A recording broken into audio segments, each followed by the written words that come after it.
episode of Tea Time with Key. I'm your host, Kiara Overton, otherwise known as Key. And if you haven't already, make sure you press the subscribe button because, why wait till the end of the video when you know, I think you really gonna like it. So just press the subscribe button now, get it out the way just in case you forget, okay?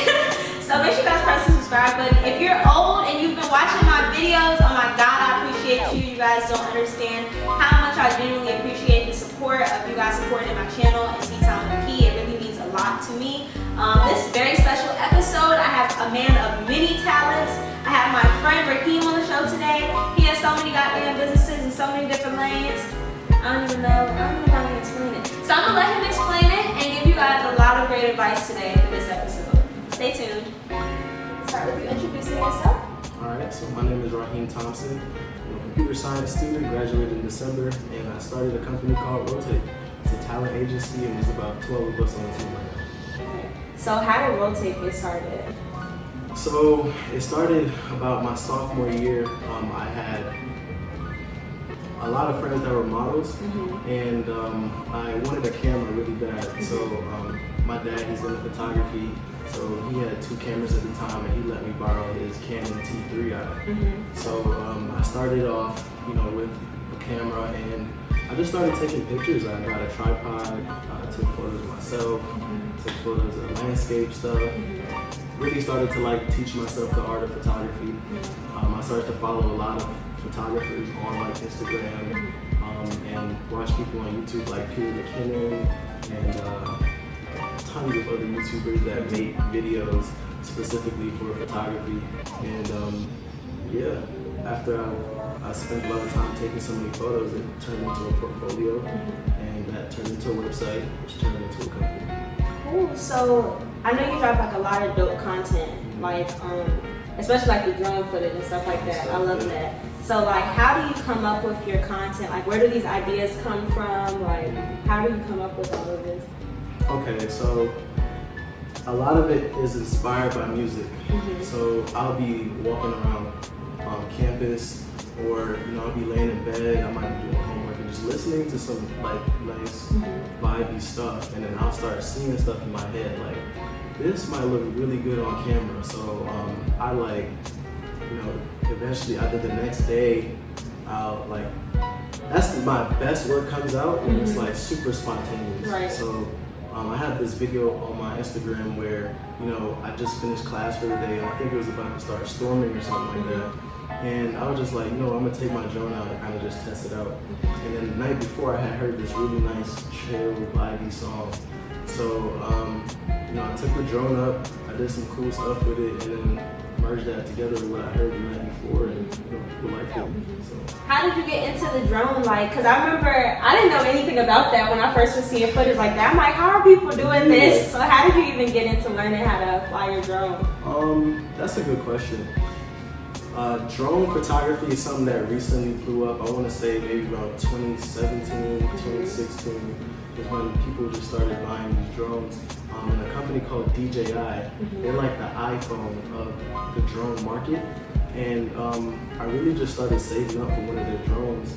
They dropped a drone called the DJI Mavic Air, which is the one that I have. And it's you know how some drones are super big? Right. It's like a small bite-sized version. I just throw it in my book bag. So I got that, and I saved up for it from doing graduation shoots and weddings and stuff like that. And then one summer, I ordered it from Amazon, and I had the drone. And then when you think of having a camera in the sky, there's endless possibilities. So yeah. So what different services does Roletape offer? Okay, so we do photography. That's a big one. Most of the team is photographers. We do videography as well, wedding stuff. Right. Promo videos are something that a lot of people are interested in. Also do graphic design. Right. So that's something that I did over summers where I didn't have a job or something like that. I'll make logos for people and stuff like that. And it's still something that I do to this day. I paid my tuition recently, and now I'm I'm using the money that I'm saving up for graphic design to pay for like my cap and gown. Wow. So there's like small like things that come like that that I use to like put together. Like a graphic design might be like $60 Right. or $60 to $80, and you know, stuff like that is definitely helpful when you're Right. trying to get your life together. You know what I'm saying? I know. So, you know, a client would DM me like, hey, I thought of this logo idea, and I'll quote them, I'll send them an email out, and they'll deposit half, and I'll get started on it. And then, you know, doing those small little projects has really like saved my life in a lot of different I situations. can imagine that. A little money here and there definitely Exactly. helps. And you mentioned you have a team, so I know some people on your team, so like I feel like that's really big that you were able to create not only a brand and a talent agency, but also be able to hire other people to come work for you. So like, how did that come about? How were you able to delegate those tasks to other people? Okay. So when it was smaller and I was just doing like graduation shoots, it wasn't really necessary because, you know, I can schedule a graduation shoot, edit the photos, do all that by myself. But it really got a little hectic when I started doing like weddings. Right. With a wedding, you need multiple people. You know what I'm saying? I need the photos to be captured. I need the drone to be up in the air, and I need you to be able to catch some close-ups of them walking down the aisle.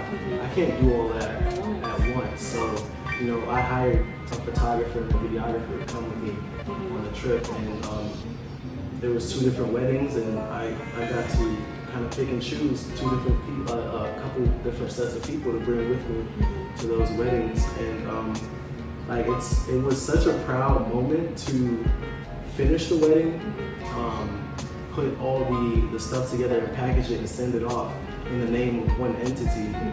That, you know, I just started to create a plan that would always have people on the team. Like say now I'm not in Charlotte right now, Right. so I can have 2 photographers in Charlotte that can go and handle do stuff with clients over there. So That's some real boss shit right there. Having a team, that's definitely some boss shit right there. I know, well, side note, y'all, I don't know what Tea Time with Key would be without Rahiem, because I remember this one day, I was stuck trying to edit a video, and I called Rahiem, because he was the only person I knew that could edit videos, and I'm just like, Rahiem, I don't know how to do this, I don't know how to match the audio, any of that, and he was so thankful. Luckily, he helped. Yes, yeah, we sat in the car, and he helped me, so now I know how to edit my own videos because of that, and I really started doing more because of that. So I'm proud of you. Thank you. Dropping videos back to back to back. Man, I was stressed that day. Like I really was like, I don't know what the hell I'm about to do because I cannot do this video by myself. But I really do appreciate you for that. But I want to get into like you being an influencer and things like that, and how did that come about? And like, well, first you can talk about how did that you being a social media influencer came about. Okay, so I was big on YouTube. I won't say I was big on YouTube, but I was big as in like I was spending a lot of my time on YouTube. So creating content about my life and things that I'm going through kind of like accumulated an audience after a while. And then it really started to make a difference when I came to A&T because so many students from across the country were interested in North Carolina A&T.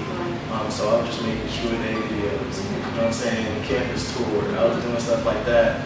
And you know, even some subscribers, they had flew down to A&T. I gave them a personal tour. You know what I'm saying? They bought me like this nice jacket from the bookstore. I was just like, wait a minute. Right. So, you know, that consistency and like, you know what I'm saying, my development as a person and what my life is going through kind of like accumulated its own audience. And, you know, just, you know, thinking creative ways to tell my story has definitely, you know, put me in that influencer category. What tips do you have for people trying to build a brand? There's being self-employed, and then there's being a business owner. Right. So yeah, people don't be knowing the difference there's between a that. huge difference. So being self-employed, you're gonna more so be doing all the work yourself. Right. People don't be knowing that. And then if you want to be a business owner, you have to build systems. Systems that work without you.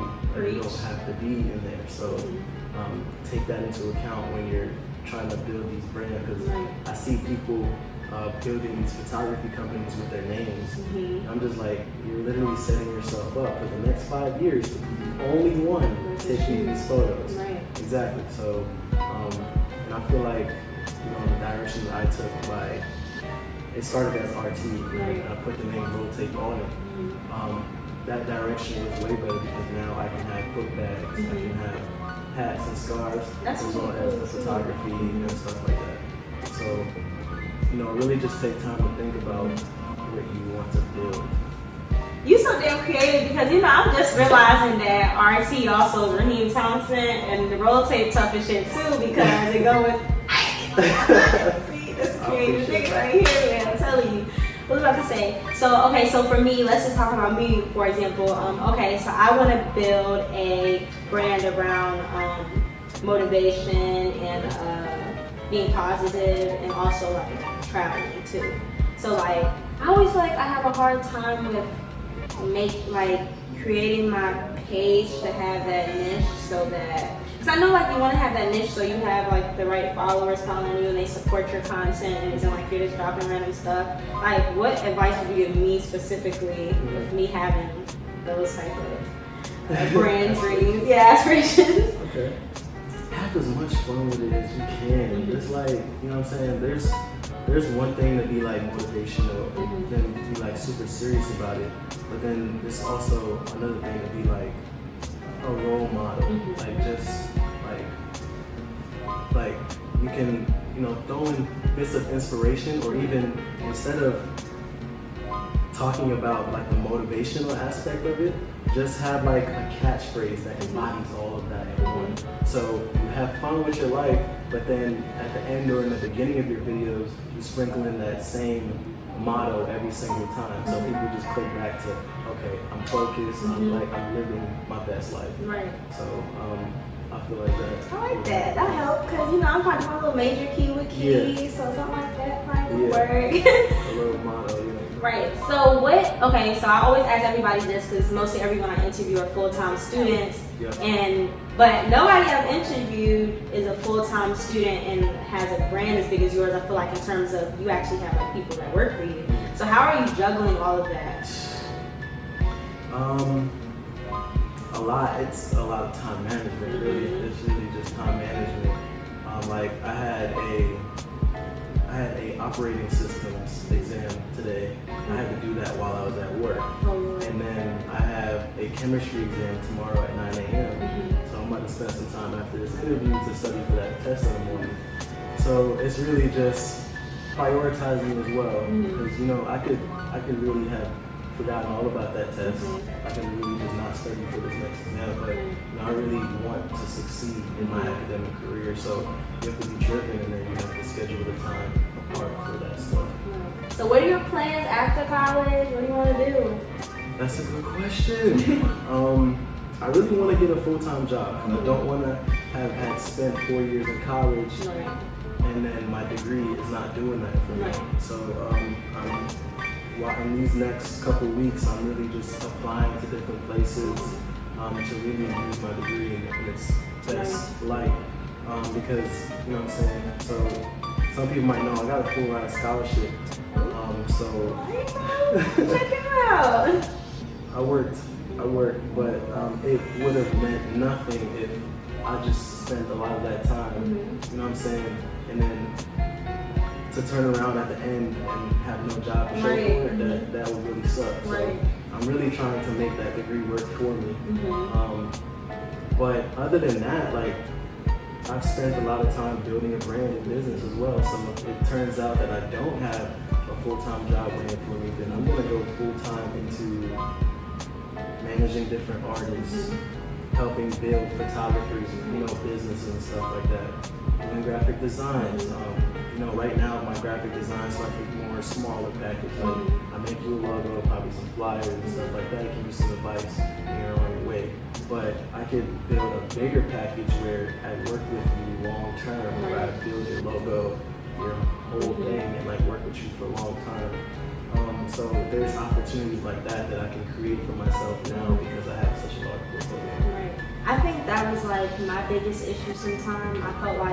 I think I was too stuck on being independent and being an entrepreneur and being my own boss. That I don't want to work, But I still feel that same way with. It's nothing wrong with if you know how to manage. Like if you did it full time in school, man, I feel like you could do it with a job. Because school shit, like that's hours outside of the classroom. So like you really have to put on work outside the classroom. But I feel like now I'm starting to feel like, you know, having that job security, and even though I trust myself and my brand and things like that to take care of me, it's still like, why deny extra money? You know, Exactly. like why deny extra money that you can have that can you can be using to invest back into your business. Exactly. So. The time that we did it in college, we were shelling out the money to do it in college. Right. So imagine now an opportunity comes by where they're paying you. You schedule about 40 hours a week, and then the rest of your week is you know, whatever you want to do. Right. And that's that, because school longer than 40 hours a week, honestly, truly, y'all. School is, man, like you said, he got a chemistry test, he had an operation management test that he had to do at work. I'm hoping I can go to work and then come home and not have to deal with that shit. Exactly. Like, that's what I'm definitely hoping for. The time that I spent in corporate America this last summer, I realized that once you come into work at 8 a.m., 9 a.m., whatever it is, and then once you leave at 5 p.m., there's nothing. Like, me working on anything after 5 p.m. for that job is not required. Right. It's not doing it. Right. It's not in the description Right, to say, oh, spend some time studying for this. Nah. I do it all on the job. So it was a beautiful thing to get off at 5 o'clock, and it's just like, oh, I could actually do it. There's no homework, there's no, you know what I'm saying? This is me time, you know what I'm saying? So yeah, I think a lot of opportunities come like that. And lastly, what is like a major gem you would drop for someone trying to create a brand, you know, maybe some social media influencers? Is someone, like I said, you do it everything, so I don't know, whatever your gem can probably relate to everything, I feel like. This generation they don't know what they want until they see it. So don't let any idea you have back. Like, don't hold anything back. Like, everything that you put out, but then be strategic about it. Don't just put anything out. Right. Be strategic about it. But you know what I'm saying? If you have a short film idea, do it. Right. Because they're not gonna love it until they see it. So don't hold anything back. I like that, because that sorry, I still been going on, but I like that because that was me being so scared, like, to release content. Like this month, I finally just started releasing like my motivational videos and doing that, and I was just so scared to do it. But like, people have been giving me good feedback, and now I'm like, I feel so good that I finally was like, stop being so camera shy and stop being so shy to say stuff. And I'm happy that I did it, because like I said, now I'm getting good feedback from it, so I hope to see it continue to grow. So I really appreciate you being on the channel and being so inspirational. Like I said, he does it all, so make sure you guys go book him for shit. Photography, videography, he do music videos and he ain't say it. Look, graphic design, he got the whole talent agency, weddings. If you're getting married, make sure you go check him out. I'm gonna make sure I link Rahem's social media in the bio and on the page. So thank you guys for watching another episode of Tea Time with Kia. Tea Time with Kia. And I'll see you on the next one. I love Kia. Can I curse on this? Yes. Keep fucking with her. She's dope. Thank you.